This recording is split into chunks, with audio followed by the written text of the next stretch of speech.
What's up, weirdos? I'm Chris Weir, and this is the Chris Weir Experience. And today on Chris Weir Answers, I answer the question, what does it mean for my website to be responsive, and is that relevant?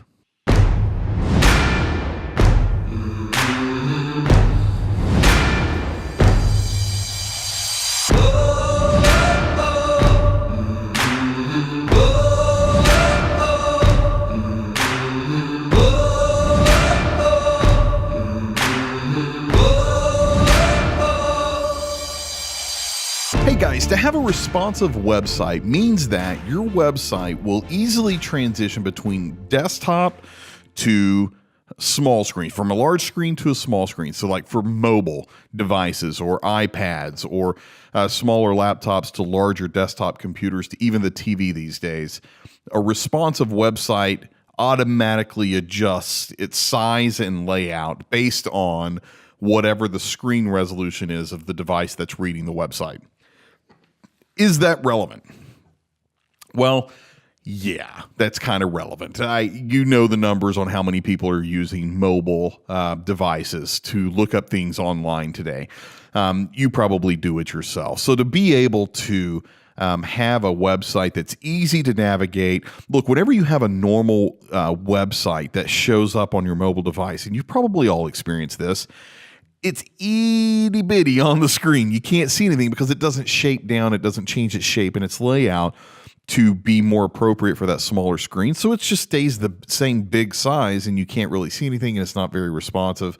It keeps more graphics up than what it would normally do. It doesn't optimize the graphics in such a way that they display quicker on a mobile device, because obviously the processing speed or processing power of a mobile device is not that of the powerful desktops that exist today. So, it's relevant on just about every possible level that you can think of. It is relevant for you to have a responsive website, but it's not that big of a deal these days, right? So I remember when I got started in website design, and this is the late 90s, it was pure HTML coding that we had to code out all of the sites. We didn't have the what you see is what you get interfaces today, where you could drag and drop and that kind of stuff. It was pure code that we would lay out. And it was much more difficult when mobile started coming in. It was very, very difficult in the coding to be able to write it in such a way that it would adapt. Now, there are coders that are out there today who will do it at the drop of a hat, and they're very, very talented, and they can still do that even with customized code.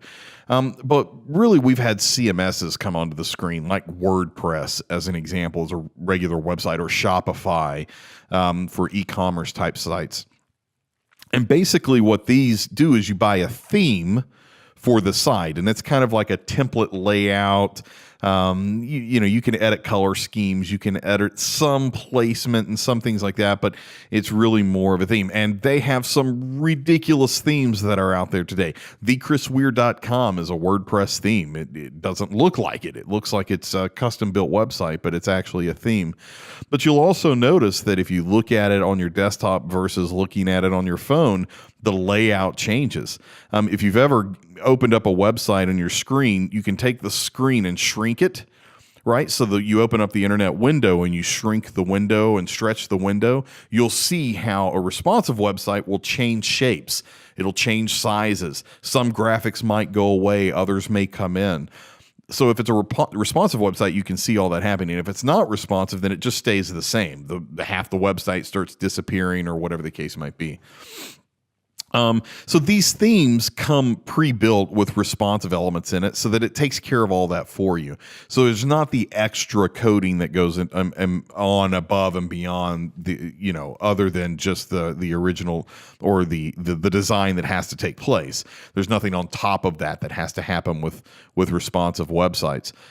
So yeah, it's incredibly relevant. If your website's not responsive, you really do need to get that transferred over now. You need to invest. You need to spend the money to get a company to come in and like 2-Second Media to come in, for instance, and just redo the website, get it mobile responsive so that all these people that are using their mobile devices to look up look up your website. They've got to be catered to as well. That's a lot of business you could be missing if you don't have a responsive website. I hope this helps somebody. I know it was kind of short and sweet, but I hope it helps. If it did help, please do me a favor, share it with somebody, like, comment, subscribe. I really sincerely appreciate you guys taking the time to consume this content. I would really appreciate it if you shared and engaged with me and let me know what you thought about it. Otherwise, have a wonderful day today, and I'll see you on the next Chris Weir Answers.